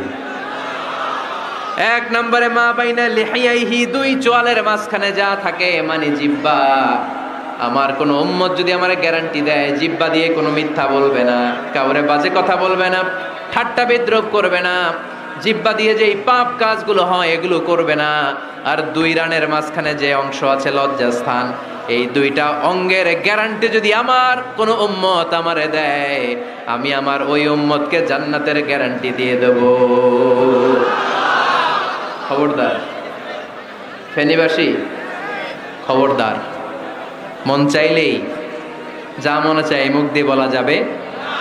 আমার রাসূল সাল্লাল্লাহু আলাইহি ওয়াসাল্লামের 11 জন স্ত্রী, এর মধ্যে একজন স্ত্রী ছিলেন একটু স্থূল আকৃতির, মানে মোটা। কি ছিলেন জানেন? ওই স্ত্রীর নাম কি? সফিয়া। কি নাম? সফিয়া বিনতে হুয়াই ইবনে আখতাব। উনি আল্লাহর হাবিব সাল্লাল্লাহু আলাইহি ওয়াসাল্লামের সব স্ত্রীদের মধ্যে থেকে একটু স্থূলকার ছিলেন, একটু ফেটি ছিলেন, মোটা ছিলেন। আম্মা জান আয়েশা একবার ওনার প্রতি রেগে আল্লাহ রাসূল সাল্লাল্লাহু আলাইহি ওয়াসাল্লামের কাছে বিচার দিলেন যে আপনার মুটকি বউ। আল্লাহর হাবিব সাল্লাল্লাহু আলাইহি ওয়াসাল্লাম এই কথা শুনে রেগে গেলেন। আয়েশা, এটা তুমি কি বললা? তুমি সফিয়ারে মুটি বলে গালি দিলা। লাকাদ কুলতিলা কালিমাতান লাউ মুজিজাতহু লা মাসাজাতিল বাহর। আয়েশা, তুমি এমন একটা কথা সফিয়ার শানে বলেছো, এই কথাটাকে যদি সাগরের মধ্যে ঢেলে দেওয়া হয়, এই কথাটার তিক্ততা আর পঙ্কিলতা পুরো সাগরের নীল পানিকে মুহূর্তে কালো করে দিবে। এজন্য খবরদার, জিহ্বা সামলান। সাহাবারা রাদিয়াল্লাহু তাআলা আনহু আজমাইন, ওনারা জিহ্বা ধরে মাঝে মাঝে জিহ্বার মধ্যে বাড়ি দিতেন আর কাঁদতেন আর বলতেন, জিহ্বা, তোর কারণে কিয়ামতের দিন আমরা আল্লাহর কাছে ধরা খেয়ে যাব। মুমিন চাইলেই এই মুখ দিয়ে যা মনে চায় বলতে পারে। তাহলে 4 নাম্বার গাইডলাইন হচ্ছে লা ইয়াসখার কওমুন মিন কওম, কোন বিশ্বাসী বান্দা কখনো অন্য বিশ্বাসী বান্দাকে ঠাট্টা বিদ্রূপ করতে পারবে। 5 নম্বরে আল্লাহ বললেন, ওয়ালা তালমিজু আনফুসাকুম, খবরদার অন্যের দোষ খুঁজবা না। ও আমার বিশ্বাসী বান্দারা, নিজের দোষ খোঁজো, অন্যের দোষ খোঁজো না। দেখেন, সমাজটারে শান্তিপূর্ণ বানানোর জন্য আল্লাহর পক্ষ থেকে কি সুন্দর মোরাল এন্ড এথিক্যাল ইনস্ট্রাকশনস, কি চমৎকার গাইডলাইন। অন্যকে ঠাট্টা করো না। ওয়ালা তালমিজু আনফুসাকুম, নেভার ডিফেম ইচ আদার, একে অপরের দোষ খোঁজো না, নিজের দোষ খোঁজো। কার দোষ খুঁজবেন? আরো জোরে বলতে হবে, কার দোষ খুঁজবেন? অন্যের দোষ খোঁজা যাবে? কিছু লোক আছে দেখবেন সারা দিন চায়ের দোকানে বসে, এই বাড়িতে এই সমস্যা, ওই বাড়িতে এই সমস্যা, ওই বাড়িতে এই সমস্যা, তোর বাড়িতে কি সমস্যা? কিছু লোক আছে এই হুজুরের এইটা খারাপ, এই হুজুরের ওইটা ভালো না, এইটা খারাপ, এইটা সমস্যা, এটা সমস্যা, তোর কি সমস্যা? তোর সমস্যা তুই খুঁজে বের কর, নিজের সমস্যা খুঁজে বের কর। যে নিজে নিজের সমালোচনা করতে পারে সেই সর্বাপেক্ষা বুদ্ধিমান। এজন্য খবরদার আমার কলিজার টুকরা যুবক ভাইয়েরা, কখনো কখনো কাউকে ব্যঙ্গ করে, বিদ্রূপ করে, ছোট করে কোনো মন্তব্য করা যাবে না। কখনো অন্যের দোষ খোঁজা যাবে না। দোষ আমরা খুঁজবো, নিজের দোষ, ঠিক কিনা? দোষ আমরা খুঁজবো, কার দোষ? চিল্লায় বলতে হবে, কার দোষ? নিজের দোষ খুঁজতে হবে। যারা নিচু মনের মানুষ, এরা মানুষের দোষ নিয়ে কথা বলে। Small people talk about people, average people talk about things and stories, and great people talk about ideas. যারা নিচু মনের মানুষ, এরা মানুষের দোষ নিয়ে কথা বলে। যারা মাঝারি ধরনের মানুষ, এরা এলাকার ঘটনা বিভিন্ন বিষয় নিয়ে কথা বলে। আর যারা বড় মনের মানুষ, এরা আইডিয়া নিয়ে কথা বলে। তারা তাদের আইডিয়াকে কাজে লাগিয়ে সমাজটারে পাল্টে দিতে চায়। যুগ জামানা পাল্টে দিতে চাই না অনেকজন, এক মানুষই আনতে পারে জাতির জাগরণ। এক মানুষই বিপদকালে বাঁচায় কাফেলায়, ক্ষুদ্র ডিঙ্গি বাঁচায় জাহাজ অসীম দরিয়ায়। এজন্য নিজেকে শুধরাতে হবে। ওয়ালা তালমিজু আনফুসাকুম, অন্যের দোষ খোঁজো না, নিজের দোষ খোঁজো। তাহলে ফেনীবাসীরা, এই হোক আমাদের স্লোগান, আমরা নিজেদের দোষ খুঁজবো বেশি, অন্য কারো দোষ কখনো খুঁজবো না। আপনি নিজে ঠিক হয়ে যান, দুনিয়া এমনি ঠিক হয়ে যাবে। নিজে ঠিক তো দুনিয়া ঠিক। নিজেকে শুধরান। অন্যের দোষ দেখে তো আমার লাভ নাই। ও কি করছে এটা ও জবাব দিবে, আমি কি করেছি আল্লাহর সুপ্রিম কোর্টের কাঠগড়ায় সেদিন আমাকে জবাব দিতে হবে। চিল্লায় বলো, ঠিক কিনা? এজন্য অন্যের দোষ যেন আমরা না খুঁজি, নিজেকে যেন পরিবর্তন করি। পরিবর্তন করতে রাজি আছি তো সবাই? পরিবর্তনের অগ্রনায়ক হতে রাজি আছি তো সবাই? সিদ্ধান্ত নিতে হবে, শক্ত সিদ্ধান্ত। দাঁড়াতে হবে, সৈনিকের মতো দাঁড়াতে হবে, ঠিক কিনা? আধারে ভয় পেও না, আলো আছে আড়ালে, অন্ধকার পালিয়ে যাবে তুমি উঠে দাঁড়ালে। নিজেকে দাঁড়াতে হবে, নিজের সাথে নিজের শক্ত বোঝাপড়া করতে হবে। অন্যের দোষ খোঁজার সময় আমাদের নাই। চিল্লায় বলো, ঠিক কিনা? দোষ খোঁজা যাবে না, নিজের দোষ নিজের আমরা খুঁজবো। বসেন বসেন। কি ঢুকছে এখানে? হ্যাঁ, কারেন্টের শক করছে। সাপ, সাপ ও আওয়াজ শুনতে আসে।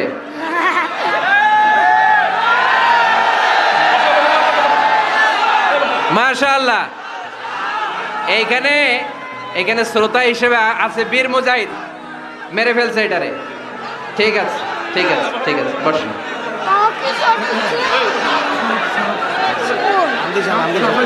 এখনো কথা বাকি, বসেন। একটা আওয়াজ হবে না, একটা আওয়াজ হবে না।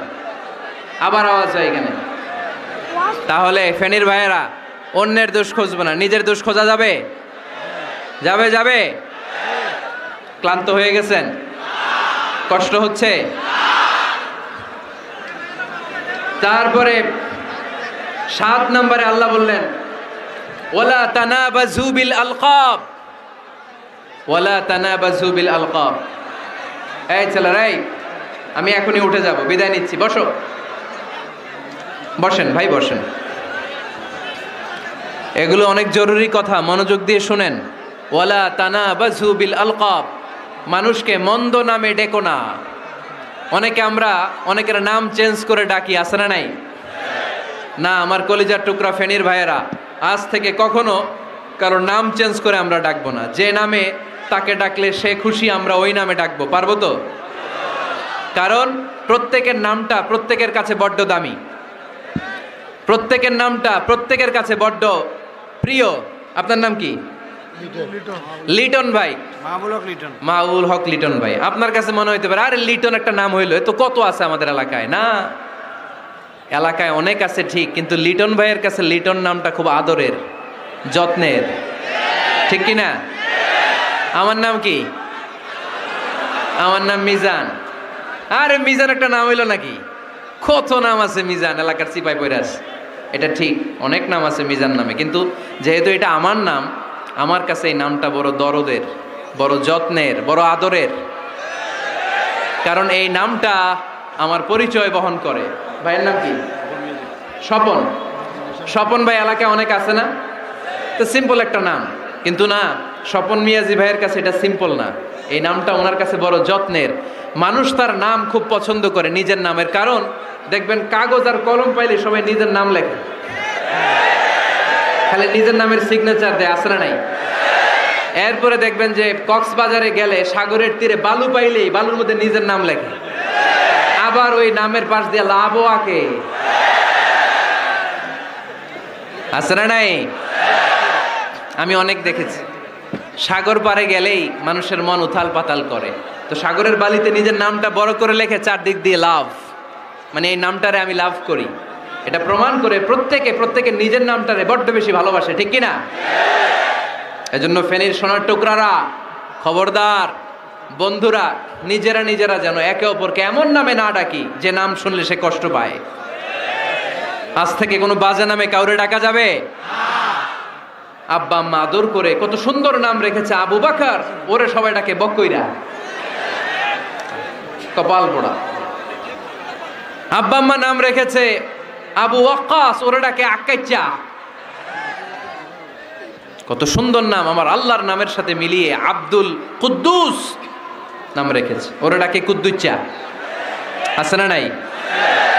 কবিরা গুনাহ করেছেন আপনি, কবিরা গুনাহ। It's not a simple deal, এটা সাধারণ কোনো ব্যাপার না, এগুলো সবগুলো কবিরা গুনাহ। কোনোদিন কাউকে ঠাট্টা বিদ্রুপ করে কিছু বলবো না, কখনো অন্যের দোষ খুঁজবো না, কারো নাম বিকৃত করে কোনোদিন কারো মনে কষ্ট দিব না, ঠিক কি না? এরপর 8 নম্বরে আল্লাহ বললেন, ইয়া আইয়ুহাল্লাযীনা আমানু ইজতানিবু কাসীরাম মিনায-যন্নি ইন্না বা'দায-যন্নি ইসম। অবিশ্বাসীরা খবরদার, অনুমান আন্দাজ নির্ভর কোনো কথা বলবে না, যেটা বলবে নিশ্চিত হয়ে বলবে। কার কথা? অনুমান নির্ভর কোনো কথা, আন্দাজ নির্ভর কোনো কথা কোনো মুমিন বলতে পারে? আমার কথা বোঝা যায়? হ্যাঁ, ফেনীবাসী কথা বোঝা যায়? ফেনী না হেনি? হ্যাঁ, আর বাড়ি হেনি, আইসাই রেণী। আপনারা কি ডাকেন, ফেনী না হেনি? ফেনী। মাশাআল্লাহ, খুব সচেতন ফেনীবাসী। দেখছেন আপনাদের জেলা নিয়ে কিছু বললে খারাপ লাগে না? লাগে। তো নোয়াখালী করে গালি দিয়েন না, চিটাঙ্গারে গালি দিয়েন না, কুমিল্লাবাসীদেরকে গালি দিয়েন না। আমার 64 জেলায় সুজলা সুফলা শস্য শ্যামলা, ঠিক কি না? 64 জেলা নিয়ে আমার এই বাংলাদেশ, প্রত্যেক জেলায় আমাদের সৌন্দর্য আছে না নাই? এক এক জেলার ভাষার সাথে আরেক জেলার ভাষার কোনো মিল। সিলেটে ছিল আমার গতকাল মাহফিল, তা আমি জিজ্ঞেস করছি, ভাই সাহেব খিতা খররা, আপনারা বালা আসেননি? তো মহা খুশি, কারণ ওদের ভাষায় কথা বলেছি, ওরা ওদের ভাষাটারে বড্ড ভালোবাসে। আমরা প্রত্যেকে আমাদের প্রত্যেকের জেলাটারে বড্ড পছন্দ করি, ঠিক কি না? ইজতানিবু কাসীরাম মিনায-যন, আন্দাজ অনুমান নির্ভর কথা মুমিন কখনো বলতে পারে? এজন্য আল্লাহর হাবিব বললেন, ইয়াকুম ওয়ায-যন ফাইন্নায-যন্না কাযাবুল হাদিস, খবরদার তোমাদের উচিত আন্দাজ অনুমান নির্ভর কথা থেকে বেঁচে থাকা, কেননা অনুমান করে কথা বললে পাপ হয়। অনুমান করে কথা বললে কি হয়? আজকে থেকে আমার ফেনীর সোনার টুকরারা, অনুমান করে আন্দাজে কোনো কথা বলবো আমরা? বলবো না, ধারণা করে কিছু বলবো, আর ধারণা করলেও ভালো ধারণা করব। কি ধারণা? রাস্তা দুইটা, একটা পজিটিভ আর একটা নেগেটিভ। মুমিন পজিটিভ ধারণা করে, মুমিন কখনো নেগেটিভ ধারণা করে না। তাহলে কোন দিকে যাব, পজিটিভ না নেগেটিভ? আওয়াজ করে, পজিটিভ না নেগেটিভ? যারা মুনাফিক এরা ইয়াত্তাবিউনা ইল্লা যন ওয়া ইন্না যন্না লা ইউগনি মিনাল হাক্কি শাইআ। যারা মুনাফিক এরা আন্দাজ অনুমান নির্ভর মানুষের ব্যাপারে কথা বলে, আর আন্দাজ অনুমান কখনো সত্যের বিকল্প হতে পারে না। আন্দাজ অনুমান কখনো সত্যের বিকল্প হতে পারে? এজন্য দৃষ্টিভঙ্গি বদলান, জীবনকে বদলায় দিবে কে? আমরা কখনো কোনো নেগেটিভ কথা বলবো না, অলওয়েজ পজিটিভ। অলওয়েজ কি? এই যে আমার হাতে কি দেখা যায়? পানির বোতল, তাই না? এখানে অর্ধেক পানি ভরাস। কাউকে যদি প্রশ্ন করি, ভাই কি দেখতে পাচ্ছেন, একদল বলবে এখানে অর্ধেক বোতল খালি দেখা যায়, উত্তরটা সঠিক, আসলে বোতলের অর্ধেক খালি। আবার এদিকে আরেকজনকে বললাম, ভাই এখানে কি দেখা যায়? বলবে, হুজুর বোতলের অর্ধেক পানি ভরা। এটাও সঠিক উত্তর। প্রথমটা ছিল নেগেটিভ উত্তর, দ্বিতীয়টা পজিটিভ উত্তর, ঠিক কি না? যারা সবসময় নেগেটিভ চিন্তা করে এরা খালি জায়গাটা দেখছে যে পানি নাই, আর যারা সবসময় পজিটিভ চিন্তা করে এরা পানি যে ভর্তি অর্ধেক ওইটা দেখছে। আমরা নেগেটিভের দিকে যাব না, মুসলমান থাকবে সব সময় always positive, come back positive, not go back negative. চিল্লায় বলতে হবে, ঠিক কি না? কখনো আন্দাজ অনুমান নির্ভর আমরা কিছু বলবো না। 9 নাম্বার, একেবারে শেষের দিকে চলে আসছে। 9 নাম্বার, আল্লাহ বললেন খবরদার, ওয়ালা তাজাসসু, গোয়েন্দাগিরি করো না। গোয়েন্দাগিরি করা হারাম। গভর্নমেন্ট যে গোয়েন্দা বিভাগ রেখেছে এটা না, এটা দেশের আইন শৃঙ্খলা বজায় রাখার জন্য এটা জরুরি। আল্লাহর হাবিব সাল্লাল্লাহু আলাইহি ওয়াসাল্লামেরও নিজস্ব গোয়েন্দা ছিল, কিন্তু আমরা যে নিজেরা গোয়েন্দাগিরি করি এটারে হারাম ঘোষণা করেছে কে? অনেকে আছে দেখবেন জানলা একটা খোলা থাকলে উকি মারে। আলহামদুলিল্লাহ ফেনীতে এগুলা নাই।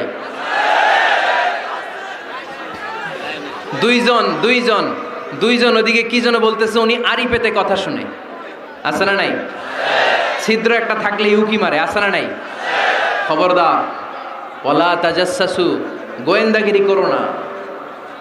কখনো কোনোদিন কারো পারমিশন ছাড়া মোবাইলের গ্যালারি চেক করবেন না।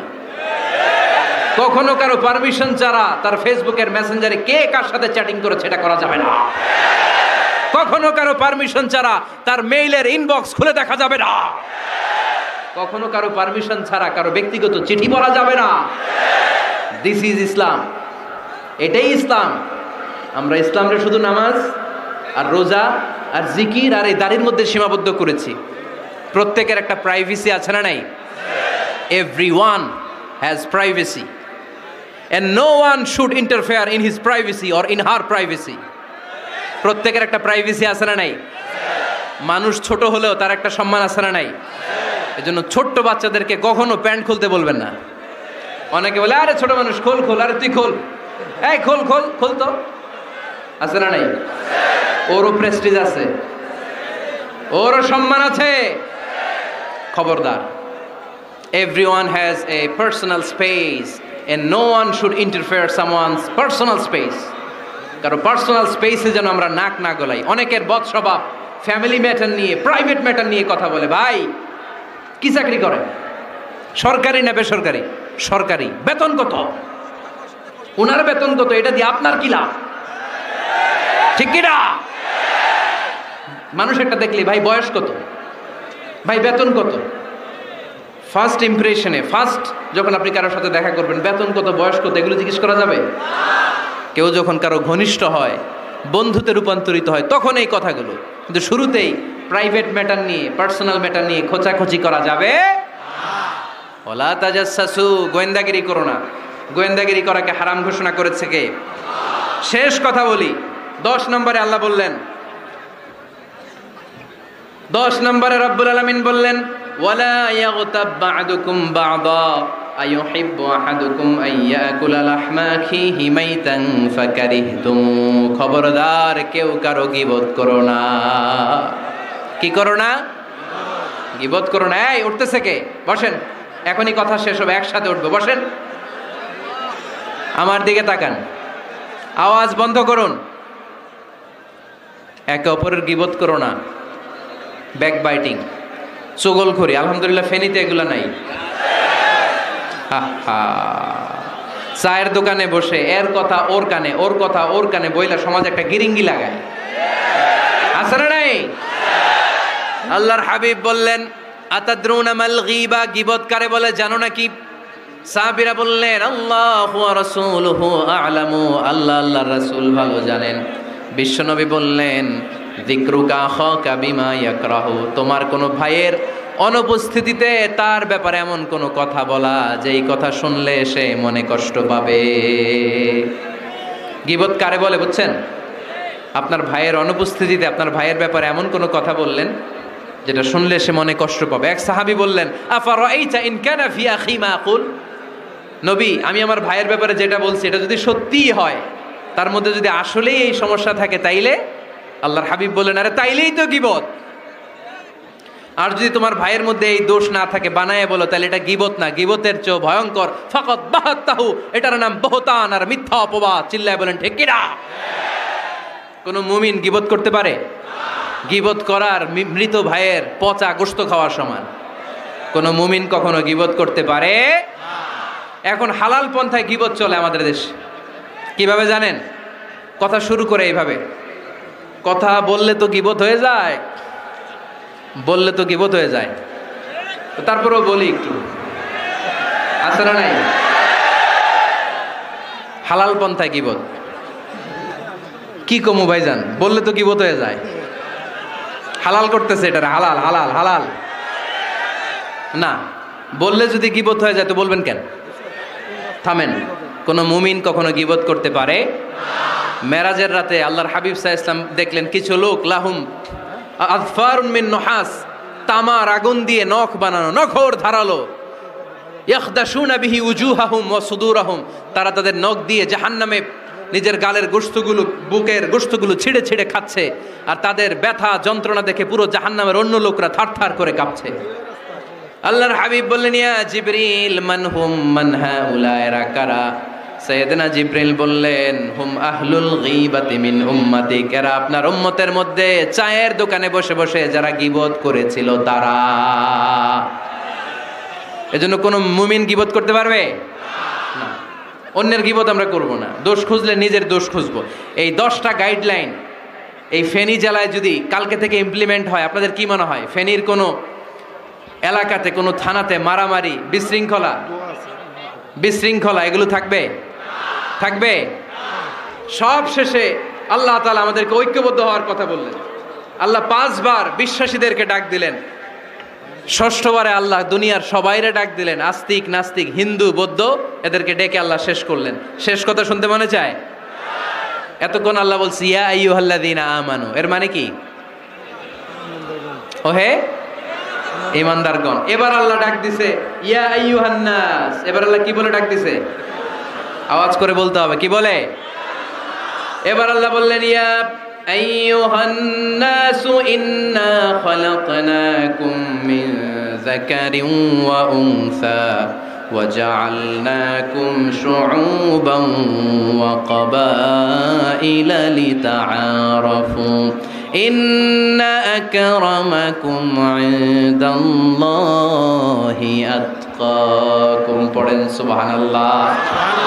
আল্লাহ ডেকে বললেন, ইন্না খালাকনাকুম মিন যাকারিন ওয়া উনসা, ও বিশ্বাসীরা, এটা বলে ডাকে নাই, ও মানব সকল, নিশ্চয় আমি তোমাদেরকে এক নারী আর এক পুরুষ থেকে তৈরি করেছি। ওই পুরুষের নাম কি? ফেনীবাসী আওয়াজ করে বলেন, আদম আলাইহিস সালাম। আর ওই নারীটার নাম কি? এই দুইজন থেকে গোটা পৃথিবী। তার মানে আসলে আমরা সব এক। আসলে কি? সব এক। নাস্তিকও আমার ভাই, হিন্দুও আমার ভাই, বৌদ্ধ খ্রিস্টানটাও আমার ভাই। ভ্রাতৃত্ব 3 ধরনের। একটা হচ্ছে মায়ের পেটের ভাই, এটাকে আরবিতে বলে আল উখুয়া আন নাসাবিয়্যা, মায়ের পেটের ভাই, উনি আমার মায়ের পেটের ভাই। আরেকটা আছে আল উখুয়া দ্বীনিয়া, দ্বীনি ভাই। এই যে আমরা সবাই এখানে একে অপরের কি ভাই? দ্বীনি ভাই। 3 নম্বরে হচ্ছে আল উখুয়া আল ইনসানিয়া, মানবতার দিক থেকে ভাই। সে দৃষ্টিকোণ থেকে হিন্দু আমার ভাই, বৌদ্ধ আমার ভাই, কারণ সেও মানুষ আমিও মানুষ। আমাদের সবার বাবার নাম কি? কথা কয় না? আদম আলাইহিস সালাম। সবার মায়ের নাম কি? দেখছেন, আমরা সবাই এক, সবাই এক। বিভেদের প্রাচীর আর বৃত্ত আমরা বানিয়েছি। ইসলাম ধর্ম, বর্ণ, জাতীয়তাবাদ এগুলোর বাইরে যে এক বিশাল ব্রড মাইন্ডেড রিলিজিয়ন, যেখানে আলাদা আলাদা বৃত্ত টানে নাই। আমরা ধর্ম, বর্ণ, ভাষা, জাতীয়তা এগুলোকে সামনে এনে আলাদা আলাদা পরিচয়ের বৃত্ত বানিয়েছি। আমরা বানিয়েছি শ্বেতাঙ্গ আর কৃষ্ণাঙ্গের পার্থক্য। আমরা করেছি আরব অনারবের বিভাজন। আমরা করেছি ব্রাহ্মণ আর শূদ্রের জাত প্রথা। ইসলামে কোনো জাত প্রথা নাই, শ্বেতাঙ্গ কৃষ্ণাঙ্গের পার্থক্য নাই, প্রেসিডেন্ট কুলিওয়ালা ঠেলাওয়ালার কোনো পার্থক্য আল্লাহর সামনে নাই। চিল্লায় বলো ঠিক কিনা? যার প্রমাণ, প্রেসিডেন্ট যখন নামাজে দাঁড়ায় তার পাশে রিকশাওয়ালাও নামাজে দাঁড়ায়। তার পাশে শিক্ষকও নামাজে দাঁড়ায়, তার পাশে ব্যবসায়ী ভাই নামাজে দাঁড়ায়, তার পাশে ছোট্ট ছেলেটাও নামাজে দাঁড়ায়। আল্লাহর সামনে গোটা সব বিশ্বের মানুষগুলোরে এক কাতারে দাঁড় করিয়ে দিয়েছে কে? কোনো পার্থক্য নাই। এই পার্থক্য বিভেদের প্রাচীর আমরা ভেঙেছি, এই বিভেদের প্রাচীরকে ভেঙে গুড়িয়ে দিতে হবে। আমরা মানুষকে মানুষ হিসেবে কনসিডার করি না, দেখলেই বলি কোন দল করেন, দেখলেই বলি কোন পীরের মুরিদ, দেখলেই বলি কোন দল করেন। না না, সবার আগে পরিচয় হচ্ছে আমরা সবাই মানুষ। বাবার নাম আদম, মায়ের নাম হাওয়া। আর আমাদের মধ্যে সবচেয়ে বড় পরিচয় হচ্ছে আমরা মুসলিম। এখানে আমি মুসলিম ছাড়া আর কাউকে দেখতে পাচ্ছি না, সব মুসলিম। আমার কাছে পীরের মুরিদ নাই, তাবলিগের ভাই নাই, জামাত ইসলাম নাই, শাসনতন্ত্র নাই, ঐক্যজোট নাই, বিএনপি নাই, আওয়ামী লীগ নাই, কিচ্ছু নাই। আমি বুঝি মুসলমান। আমরা একে অপরের মুসলমান বলে কনসিডার করতে চাই না, তো খালি পিস পিস করি, টুকরা টুকরা করে দেশটারে শেষ করে দিলাম। আমাদের প্রভু কয়জন? নবী কয়জন? কোরআন কয়টা? কিন্তু আমাদের মধ্যে বিভাজন। আমরা কি বিভাজন চাই নাকি ঐক্য চাই? আমাদের প্রভু এক, এক নবীর উম্মত, জীবন বিধানে কই শিবানী কোরআন। তবে কেন এক নও হে মুসলমান, এক হও এক হও করিয়া আহ্বান। পড়েন আমিন।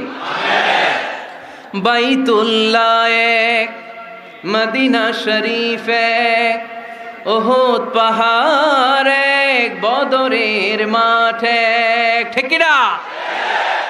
একটা তো জীবন আর মরণ যে একটাই, এক সাথে মিলে মিশে একটাই প্রাণ। তবে কেন এক নও হে মুসলমান, এক হও এক হও করিয়া আহ্বান। পড়েন আমিন। বিভেদের প্রাচীর আর দেয়ালকে ভেঙে দেওয়ার জন্য এই যুবক ছেলেগুলাই যথেষ্ট। ঠিক কি না? আমার বাংলাদেশকে মাদক মুক্ত করার জন্য, ইফটিজিং মুক্ত করার জন্য, সুদ মুক্ত করার জন্য, যৌতুক মুক্ত করার জন্য আমার ফেনীর কলিজার টুকরা যুবকেরাই যথেষ্ট।